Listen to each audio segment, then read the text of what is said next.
afternoon, evening, good morning, wherever you are, and welcome to another highly illogical podcast, Nerd Nation podcast of Star Trek. We're talking Star Trek Discovery, season 3, episode 2. So with me are my usual co-hosts. I have cousin Cheeto. Hello. Hi. And Boogeyman 2132. Hello. Hello. And I'm your host with the most, Admiral Zamway. So, this episode of Discovery was focused on the Discovery crew minus Michael Burnham. We are going to be talking spoilers, by the way, in case you're wondering. But, yeah, why watch a review nowadays without knowing the spoilers anyway? That's how I like to do it. So, we're going to be talking about this, and I'm losing my train of thought here. So, I was saying, yes, this is about the Discovery. They've also come through the wormhole. And they've come about a year later, I believe. Is that correct? Yep. And I forget what it was, actually. You're going to have to give me a quick recap. But by going through the wormhole, a lot of shit fucks up on the ship. And a lot of the characters on the ship are like in some sort of open-eyed sleep. You know, some sort of effect has happened to them. Some of the more secondary characters whose name hasn't become familiar with me yet have some issues. One of them, the sort of ginger chick with the fucking robot spit on her fucking head and shit, like the female version of fucking Rutherford, you know, from Lower Decks. Well, but here's the thing, and let me just jump in really quick. Yeah. I felt that there was more characterization Yeah. in the other characters in this episode than there were in any of the previous two seasons, because we got to see the ops chick, the black chick with the dreadlocks that sit next to the Rutherford chick. I still don't know their names yet. Like 2 seasons. Yeah, but I think the reason why they do that, they're trying to treat them in the way they treated Sulu, Chekhov, Uhura. Like, they were there, but they weren't really doing that much, but they were there. And I think that's how Discovery was trying to treat them initially. I mean, they became household names eventually, for fuck's sake. Obviously, they did, but I think that's a little bit. But we are getting to know them more and more, I think, which is a good thing, and I totally agree. I'm going all over the place trying to explain things here. But I mean, you have who's the black guy in the back? Is him. He's like some sort of engineer guy, isn't he? I say, is he engineer? Is he tactical, or is he a bit of both? You know, I don't see. That's the thing. I don't know. But I'm glad, because I felt like I got more of the other characters, and I'm like, and that's what I want. I want to get to know these characters. I want to remember their names. Unfortunately, this show is before now. This show has not given me a reason to even commit their names to memory. There was actually a very Star Trek element in this episode of Star Trek more than ever. You know, it felt like that. You know, it felt like a regular episode. Like, oh shit, they're somewhere else and they're all over the place. They're all fucked up. Get their shit together. How they're gonna get out of this predicament? It felt like a classic Star Trek episode, and I fucking loved it just for that alone. You know, Boogeyman, you want to say something? I'm all over the place right now. No, I'm good. I mean, okay. It's from what I can tell where we're at currently. Sorry, I'm still kind of dazed from the weather change. Yeah, you're both dazed. Yeah. Right there. Mm-hmm. Yeah, you gonna say any more? No, go ahead. I can't tell when Boogie. But it's really hard to tell. Like, you finished talking. Okay, all right, fine. So unfortunately, because this is where we get to see the best of Cyril. Like, he's fucking top level captain material just from the get go. Like, once a lot of the people start getting their senses together, like, Cyril immediately realized, okay, all right, we're fucked. Everyone, get your shit together. Get all hands on deck. You know, we got to fucking sort this shit out. Everyone wake up. I mean, it was just brilliant. You know, assertive without being panicking. I loved it. Yeah, he was very captainy, and I swear to God, if he does not become the captain this season, you know, which he should be. I mean, he even said he's acting captain, but they need to promote him to captain, and then be done with it. You know what I mean? Like, he just needs to be captain at this point, because he's earned it. He's earned it a million times over, in my opinion. I totally agree, but it's weird in a way that, you know, he's captain at a period of time where there's no fucking Starfleet. Well, as far as we're concerned, You know, so he's just he's only ever going to be captain amongst them. He'll never be an established one, which is a shame. But we'll see how the seasons go. Yeah, but I mean, Voyager had the same issue. Like, I mean, they were in a area. It wasn't a different time, but it was a different quadrant where the Federation did not exist. So, and they couldn't even communicate with Starfleet. So, Fair enough. I mean, you know, they kind of have that same issue, or that. Hold on one second, Boogeyman. They have that same thing where it's like, you know, where they're like we are detached, but we are still Starfleet. Yeah, Go ahead, exactly. Sorry. Yeah, exactly. It was just like Voyager in that sense. Wherever you are, you're still Starfleet in protocols. Boogeyman? It's still somewhat different compared to Discovery and Voyager, because it's like Voyager, there was still a Starfleet. In this, Starfleet, as we know it right now, is up until the Discovery showed up in this timeline, was Burnham and the one dude. Well, he mentioned a couple of ships, though, didn't he? You know, the guy up by himself. He did, but in this episode, if you caught it, because it was a quick thing that, you know, that Starfleet ships necessarily weren't Starfleet, but they were remnants of it that people own. Yeah, I know what you mean. Yeah, so they're not necessarily Starfleet, but they're just maybe just trying to keep the fire alive. Yeah, I guess. Yeah, I guess. Okay. And hopefully, but as more of it that will be revealed. Hopefully. But as far as I can't think of his name right this moment. Saru. Is concerned. I mean, yeah, he is saying he is acting captain. Do we know if it'll go past that? Maybe not. Will Burnham be captain? No, she's got her own thing going on now. God, if they make her captain, I'm gonna freaking just lunge something at my TV. Even I would be upset over that, because it's like, you know, she's got her own thing going with. She hasn't earned it. Well, there's that too, but no, she's got her own thing going on with the other guy. Yeah, I can't think of any names right now. Book. Yeah, with Book. Like there is nobody that could replace Saru. Yeah. So here's my question then. If okay, so let's go down this rabbit hole for a second. I know we're doing a review, but this is pertaining to Discovery, so it's fair game. So if Saru becomes captain, who becomes first officer? Because I swear to God, it shouldn't be Michael Burnham either. I know it probably will be, but who would be first officer? The acting first officer now, which is the one chick that has the breathing apparatus. Oh yeah. Oh yeah. She's the acting first officer. So okay, well that makes sense. They got to give her something. Give it to Michelle Yeoh. I forgot about her. What is she? Is she's security or is she engineer? Yeah, both. Who?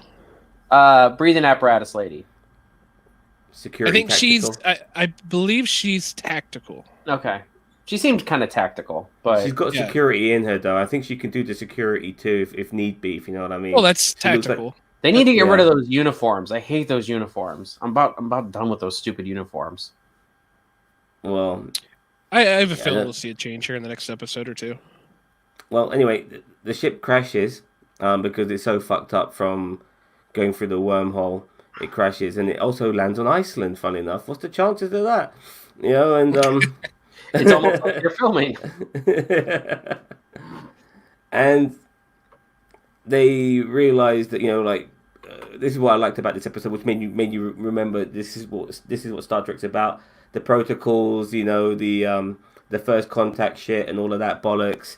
You know, they remind you of, you know, what Star Trek ethics is all about, and Saru and what's her face? Is it Kelly? The ginger chick. Tilly, yeah. And they Saru, you know, tactically decides to take her out of all people because, you know, she's likable. Apparently, I like her personally. I don't find her annoying. I like the character. I like her a lot. And so, you know, for that reason, make a good first impression, all of that. And she even, you know, she's a good student as well because, you know, later on, you know, under a high pressure situation, she was able to hold her shit together. But this episode made no qualms about it. Wasn't hiding anything about how it wanted to portray itself. It was a fucking western, and I like that. You know, when Saru goes for a walk with Tilly, they see a geezer in the distance, and they decide to follow him, and he leads them to a bar. You know, it's got classic saloon doors, but you know, alien future style, but swinging doors nevertheless. That's the great part about it. I love it. I loved it. Yeah, I loved it. And it's supposed to be retro, but it's like, you know. Yeah, Like, it's funny. Wait, sorry, I just got to quickly say, but certain things always warp my mind a little bit, like all the future and they're still drinking out of bottles. You know, stuff like that. It's like, how far advanced have we gone? Yeah, but I just there's one thing I've noticed in every single series of Star Trek is that they always have parts in there that pay like homage to old Western style. Every series has it in one way, shape, or form. Whether it be in an alien bar, whether it be on a holodeck, whether it be on a settlement, you know, there's always that one old Western bar that they always end up in. It's like the Firefly episode of Star Trek. Honestly, I wouldn't be surprised if it's an homage to Firefly. Well, I loved every moment of this, and we get to meet some bad guys because, as we know, dilithium is on short supply, and Saru starts to realize, you know, that the people in the bar are not that bad people, but the people coming to the bar are, and they're basically enslaving some of the people in this town to do all the mining and stuff, I guess.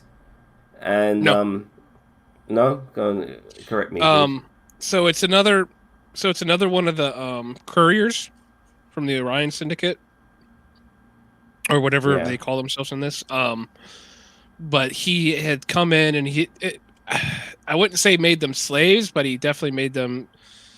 They rely on him. I did say enslaving. I didn't mean necessarily make them literally slaves, but like the terminology, make them dependent on. Dependent, because he ended up blowing up all their equipment.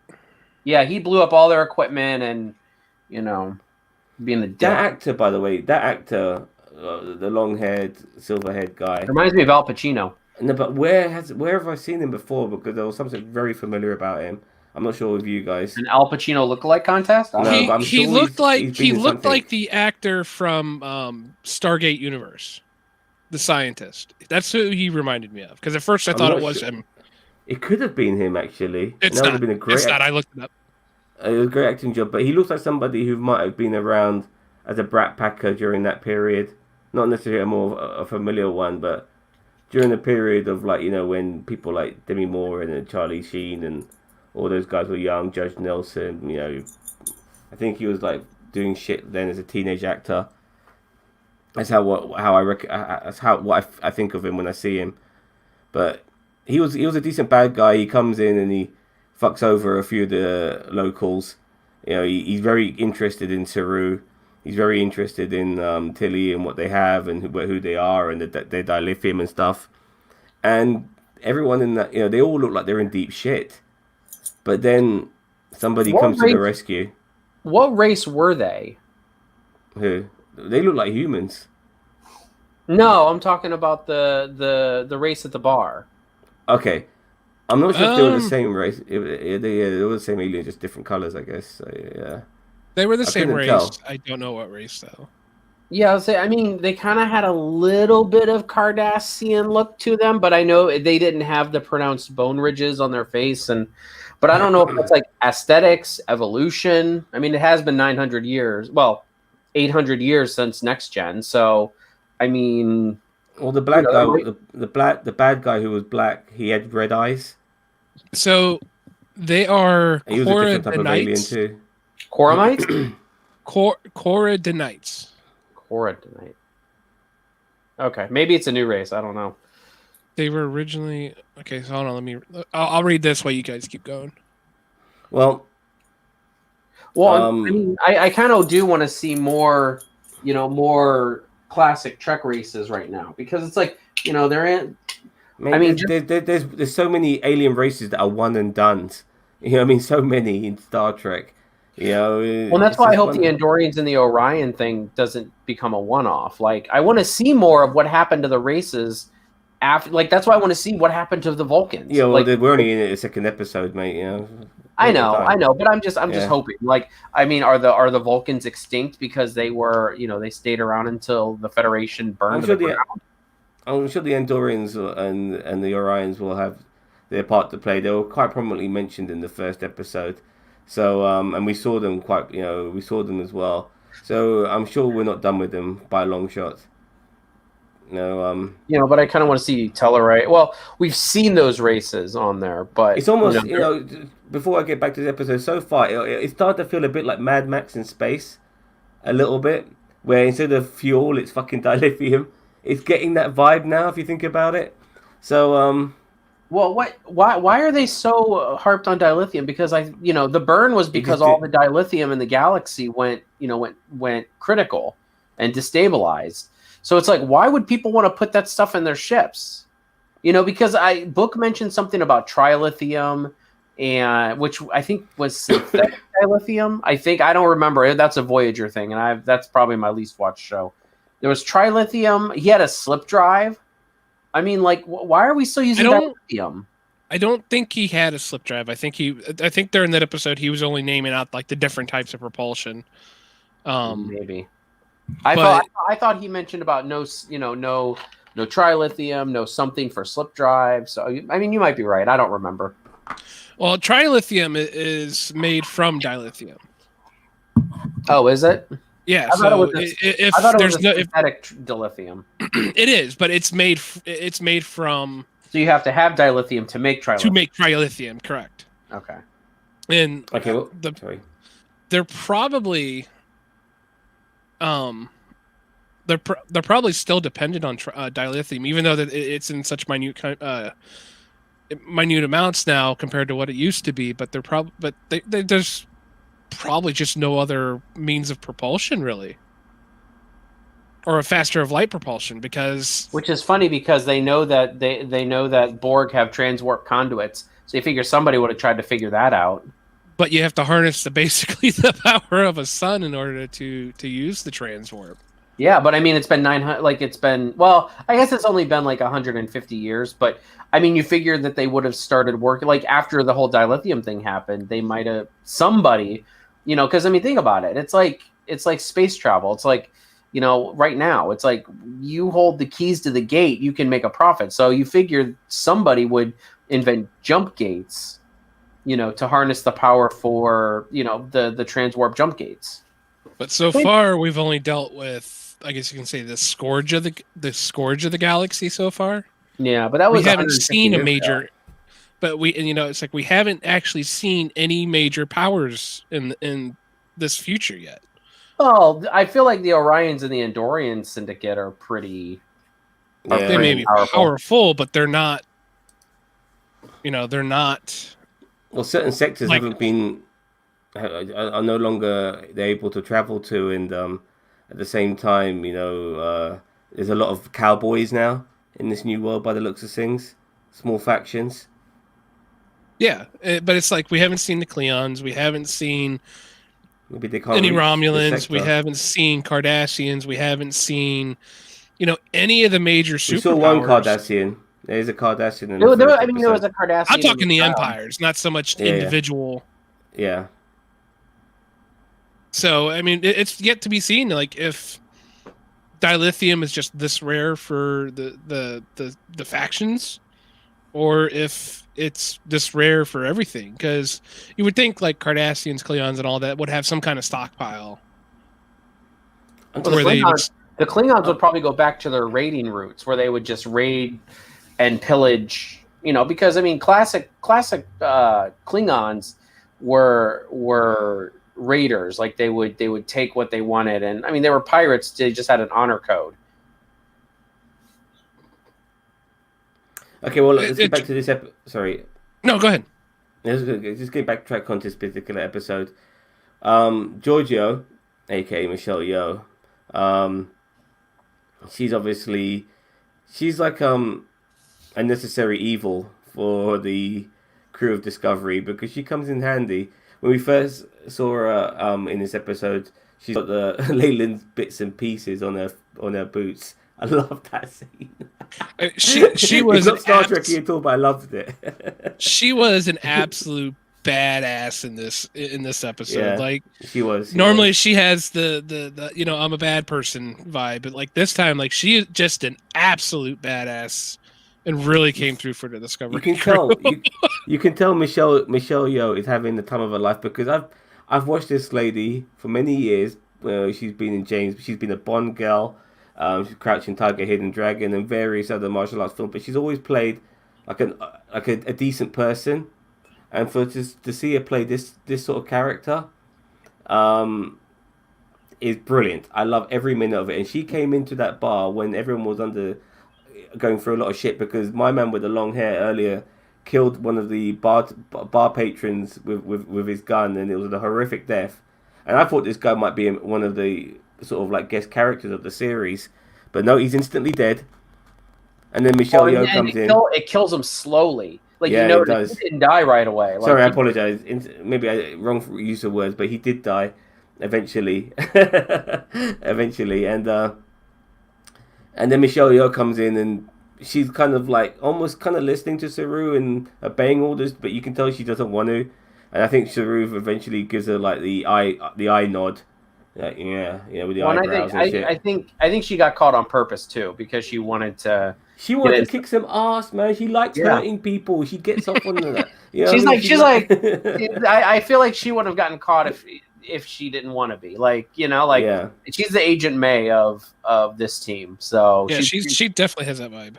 Yeah, she's gonna just kick ass, and I think this is gonna be great. Maybe as a fighter. But Agent May is a decent person. This person. Well, yeah, as a fighter, yes. Yeah, as a fighter, that's it. Character-wise, they are a million miles apart. But nevertheless, Michelle Yeoh like kicking ass and it's just brilliant. And we see Saru like his little fucking things coming out.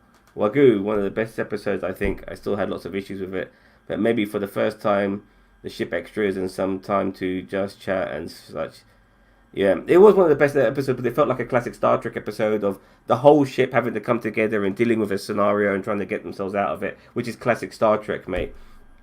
But Giorgio, she basically kicked ass and I fucking loved it. What do you guys think of that scene? I'll start with you, Bob. I thought it was very fitting. As soon as she rolled in through the doors, I knew that's exactly what was going to happen. I'm like, oh god. I said, now people are going to die. And I love the fact that that gun is like more of a torture device. Like he can kill you with it, or he can just like shoot you and torture you with it. Because I mean, he was definitely shooting her, and like you saw her eyes and her ears start to bleed a little bit, but he must not have had it turned up very high. So he's like, oh, I'm going to enjoy this one, and you knew she was playing him. Yep. Yeah, you can tell she's a wise old fox, she knows the game better than anybody, regardless of what time period she's in. And I just love seeing her on screen. She's, like I said, she's the necessary evil. And I agree. Play that, and she's gonna, as much as I think a lot of them despise her. If she wasn't there, they'll be dead, and that's what's so interesting about their relationship, And she needs them as well. It's not like she doesn't, but she'll never admit that. This is where it gets a bit hazy after that. So, I remember like they're running out of time because the fucking ship is being crystallized by some special ice, forensic ice or some shit like that. What was it called? Prosperous ice. I kind of didn't like that. I thought that put an unnecessary. I thought that put an unnecessary, tension. Unnecessary tension. Yeah, like unnecessary tension. Like they're crash landed on a ship. They're at gunpoint with some rootin' tootin' Texan dude. Like we don't need the added tension. That was one of the only things I didn't like because it was like, I'm like, why are we adding this now? Like the ship's basically, fucked up sideways, unless they can get the repair supplies they need. It's like, why are we adding the artificial tension like that? Like the crystalline ice. It's like, okay. I was thinking that too, but I knew they'll save the day, but yeah, go on. The way I looked at it is, and it could very well be what my brother just said, that it was more tension towards the ship than anything else. The way I kind of looked at it though is that it was tension for the bar scene where he's wanting Tilly to go out and walk in, walk through it and this and that, and then she makes, then they make the courier, whatever his name was, have to go into it. That's the way I looked at it. I know most people will see it more towards the ship, but myself, I think it did kind of bring a real element to it instead of it just like, oh, this is taking over the ship. Oh no, they're gonna send Tilly out into this. No, they can't send Tilly out. They always needed somebody like Giorgio. And regarding Giorgio, Wagyu said Giorgio is like a cartoon villain. Most of the stuff she says just sounds ridiculous, but given her origin, it kind of makes sense. And since they've kept her, she's kind of my favorite character now, as she sometimes insults the other crew when they are being stupid. Yeah, she's basically a one man. What was the name of that agency? That Sector 31, what was it called? Was that group of assassins in Star Trek? Oh, yeah. Mercenaries. I think that was the beginning of that. I still think it's the beginning of that. Oh my God. I can't even remember. The secret group, you saw them very briefly in DS9, and you saw the origins of them in Enterprise. Section 31? Is that what they call something like that? Oh, yeah, man, Section 31 is the organization, the Dark organization. So basically, she is a one-woman Section 31 for Discovery. Yeah, there we go, Section 31. She is basically the Section 31 liaison to Discovery at this point. Yeah. She's the one willing to do this dirty shit. Yeah, so me and Zam were talking about this off stream about the cat suits and the women. So I feel like Giorgio is like that, but in a badass sense for this show. Like every Star Trek has that cat suit lady that always wears a cat suit and doesn't wear a uniform. Mm-hmm. Well, except really DS9, really. But I feel like Giorgio is now that one, like that outlier that's like, she's not going to wear a uniform. She's not going to obey the code and the procedures for Starfleet. She's going to be the badass of this show, and I think it's going to be great. I really feel like it's really good here. I'm going to debunk that for you right now. Did you watch the clips for the next episode? No. Giorgio was in a uniform. What? Well, maybe she has to wear something. Well, anyway. Yeah, she was in a uniform. Well, Goose also said she used to like walking down the corridor loudly boasting about being in Section 31 in front of random extras who weren't supposed to know. I agree with that. They have become very fast and loose with Section 31. It is like the Tal Shiar and the Obsidian Order. Like everybody knows it, but everybody knows about it, but nobody knows it per se. So yeah. And the funny thing is, she's even worse than Section 31 because even Section 31, to agree, they're Star Trek. They're kind of there as like the worst case scenario sort of people. Yeah, even they have more fucking morals than Giorgio. I love it. I love Giorgio, and long may she continue. They better not kill her off anytime soon. She's the best thing to happen in Star Trek in a while. A wild card, an actual wild card in Star Trek. It's great to see.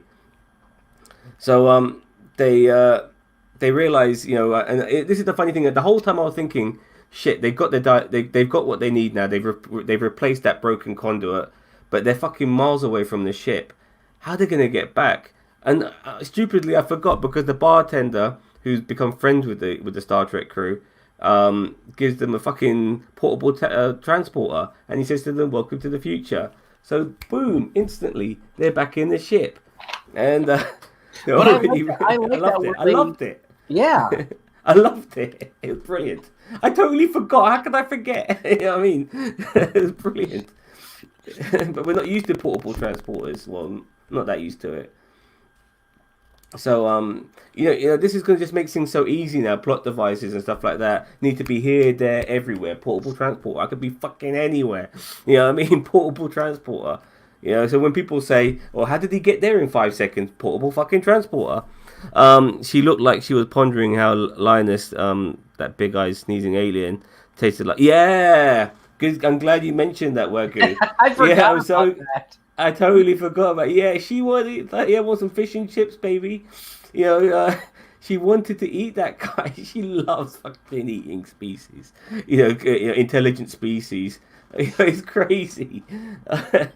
What do you guys think of that scene? Did you pick up on that vibe, Boogeyman? I did. I thought it was a quick little quirk that they threw in there. Yeah, just a reminder how horrible she is. You know what? I didn't even think about that, honestly. I thought she just wanted to like fuck with the lady she was with. But now that you mention, I do remember she does like eating sentient species. Yeah. So and she hasn't had one in a while. But then we haven't seen him since. So the funny thing is, look, I know we've seen people being redeemed on Picard, for killing their lover, but if she does end up eating that geezer, can she still be redeemed? Which one? The fucking fish guy. No, I don't. Don't eat the fish guy. I like him. I don't think you. I don't think she will. I see the fish guy. He's like a Corn, right? Morn. Yeah, he's like a Morn cameo. Like you don't see him every episode. You don't, and it's very, very little that is said. Even though Morn said nothing, he usually only get like. Go ahead. He did say something. Morn? No. There was somebody from Morn's race on the first episode. He was one of the people chasing Book and Michael. You're right. Yeah, I did read about that. Yeah, I have to go back and watch that. I have to go watch that first episode again just to see that. Okay, it made no sense how they sent that Z something baddie out into the parasitic ice though. Surely he had a portal transporter too, and the ship was parked outside. Actually, I'm glad actually you brought up that bad guy, but they let him off the hook, didn't they? He's gonna come back. He's gonna come back. He is. Yeah, of course he is, man. It's like, he'll probably be one of the major bad guys. Well, either that or he works for the Andorians and Orion. So I mean, we're gonna see, as Zam said, we're gonna see more of them. Yeah. So, but I'm just, I was actually kind of surprised he didn't kill him. I mean, I'm really surprised. The bartender had the chance to kill him. He just killed his fucking friend.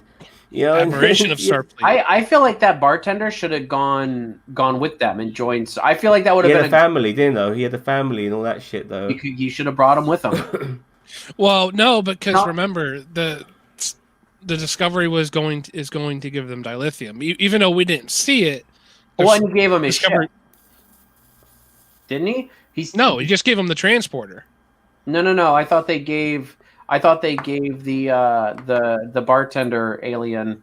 Yeah, they offered him some stuff. They offered some dilithium, and once dilithium. I thought they gave him what's his face's ship, the bad guy's ship. Yeah, not that I'm aware of. I'll have to watch it again. I thought he did, but the point is that regardless. Because you showed the portable transporter, it immediately means that, okay, fine, he got his dilithium, they're back on the ship. It covers all those bases very quickly, you know what I mean? Without having to show it, because you understand it, which is very clever, And now they're ready to leave the fucking planet, but their ship is like turning into a fucking snow cone. And there's crystals forming up everywhere. And you see these scenarios in a lot of sci-fi movies when the sun goes down and all that sort of shit. When the sun comes up and everything's all fucked. We saw that in the episode of Enterprise when Tucker was stranded on that planet with that alien and the sun was coming up. And it was Enterprise. Yeah, Voyager too. Oh yeah, every series has that one where it's like they're stuck on the planet with some alien and they hate each other, but they come to an understanding by sunrise and sunset. Yeah, exactly. So, but in this particular case, it's the whole crew stuck on the planet, and they have to get out of there, and the ice is forming, and they're not getting out quick enough. And next thing you know, you think they're gonna all die and shit, but then another spaceship comes along, and it frees them. And Giorgio's immediately thinking, you know what, we're going to have to fight these motherfuckers, get ready to fire and stuff. And then it puts Saru in the position of, does he shoot first, or does he, because this ship hailed them, or does he answer the hail? And he does the right thing, he does the Starfleet thing. Mm-hmm. I'm very happy he didn't shoot. The fact that it was actually a dilemma was kind of interesting, because it made you think he might have shot first, which was really cool. because they just went through this whole thing about yeah. Exactly. So it really did make you think that I like that, and I'm glad he still stuck to the principles. What a great captain he's shown so far. No, those ice crystals kind of make me think of Babylon 5. I never watched Babylon 5, mate. You never watched Babylon 5? No, not for me. Motherfucker. So real quick before we go on further. So before we go on further with past the tractor beam part, how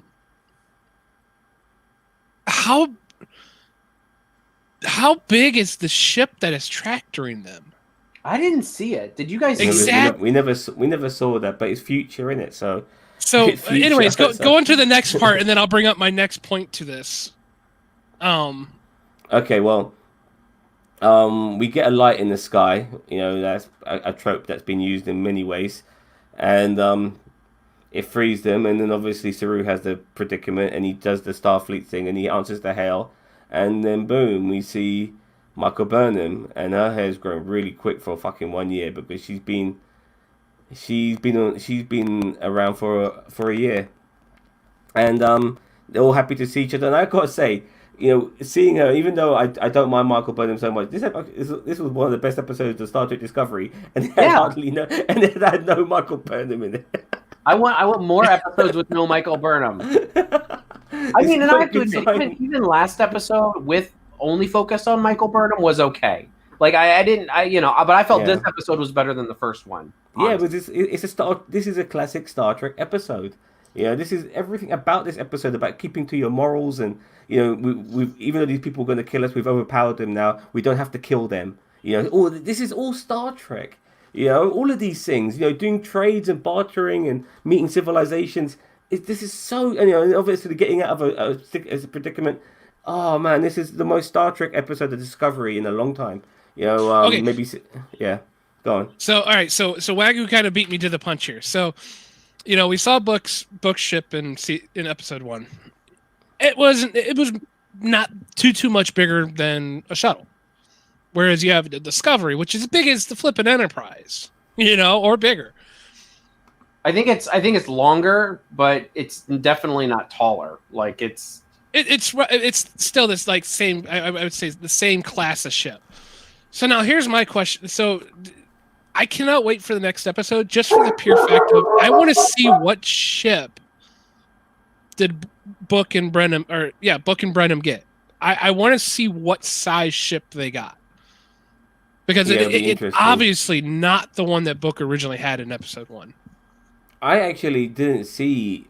I mean, from what I was watching, I couldn't even make out like anything. I just saw a white light. I couldn't really make out the ship at all. I mean, the white. Well, then that's my point. And the light focusing on the Discovery took more of my attention than what was giving the light. But then I wanted to see the Discovery obviously be released from the ice, and all my focus was on that. So I never saw the ship, but it could still be Book's ship, couldn't it? No, I don't think so. I think they're in gravity for one. So they're in gravity. We don't know if it's more than Earth gravity or less than Earth gravity. I'm assuming it's at least equal or more. I'm sorry. I don't care how good technology gets.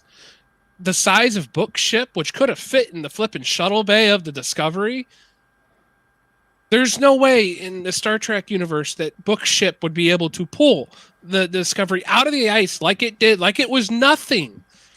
It seemed like it was nothing. It didn't hesitate. It didn't miss a beat to pull the Discovery out of the ice. It's the future, and that's the get out of jail free card they're playing right now. I think their Book and Brenham are going to be in a completely different ship. I think it's going to be a massive ship, at least the size of the Discovery. Okay, well, which I'm all for. Because I'm very much looking forward to the next episode. I have a feeling Discovery is going to get some, 31st century upgrades. What do you guys think? Oh yeah. I hope they get a whole new ship. Is what I want. I'm sorry. I'm kind of done with the flat looking spoon design. I want a better looking starship. Well, look, I don't mind them keeping the same ship. Just pimp the ride. You know what I mean? Just spruce it up a bit. give it some 31st century tweaks, and I'm sure it'll be much more appealing and what it can do and stuff like that. Um, okay, that's basically the episode. You guys got anything more to say? I can't wait to see more. It's just for one little aspect is the ship. I want to see what ship this was that pulled the Discovery out of the ice like it was nothing. That's what I want to see. Okay. What about you, Bob?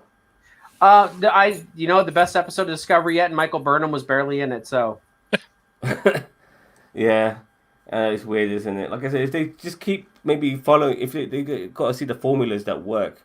This is a formula that works, and if they, it's very hard to maybe repeat this for a serialized Star Trek show like Discovery. But if they can somehow implement the story that we keep getting scenarios like this, which makes it Star Trek, then then that would be more appealing than anything. And I have no idea if there's an end game to this. I think maybe the recreation of the Federation, would that be the end game? Either that or something new and similar, but I mean, I figure that's probably their end game. But maybe when I say recreation, I mean just the birth, like the rebirth. Because obviously, it won't be up and running, and everyone's all fucking going to fucking Starfleet Academy and shit. It's going to start very small, but like the rebirth, nevertheless. Real quick, be the end game? So yeah, what Wagyu brought up here, the mushroom drive, I have a feeling will be a key. I don't think we'll lose the Discovery at all. I think it'll get big upgrades. The spore drive will definitely be a big part of traveling this new universe. Yeah.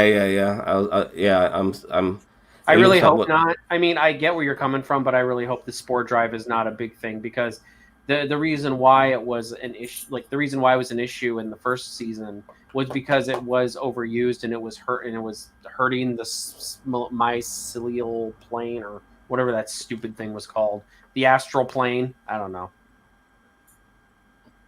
Okay. All right. Well, I've pretty much said what I had to say about Discovery Season 3, Episode 2. I'd love to talk more about it, but we all got things to do. So, Boogeyman, you got any last words?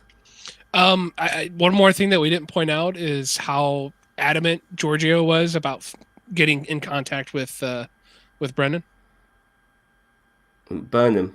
Burnham, yeah. Did I say Brennan? Yeah, I don't. I'm really surprised. By the way, this thing about I'm not feeling this thing about this connection between parallel universe Giorgio and Michael Burnham. I just like the fact that Giorgio's in it for herself, and that's how it should be. This bonding and shit, I don't like it. I'm not. She should just be in it for herself, and that's how they should keep it. Bob, you got anything to say? Nope, I'm good. Wonderful.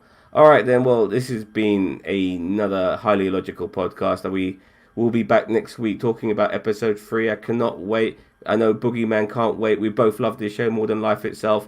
I know Boberto is starting to love it now as well, and we can't wait to talk about it again. Thank you very much for watching. Have a nice day. Don't forget to like, subscribe on Facebook, on YouTube. Look for that I'm going to mention that too. And look for the symbol. Obviously, we're also on Discord as well. We're trying to build up our Discord community, so join that. We're a small channel, but we hope to go very far. Just like Star Trek has, into the unknown worlds and universes and stuff. And I'm going to stop babbling. Thank you very much for watching, and have a nice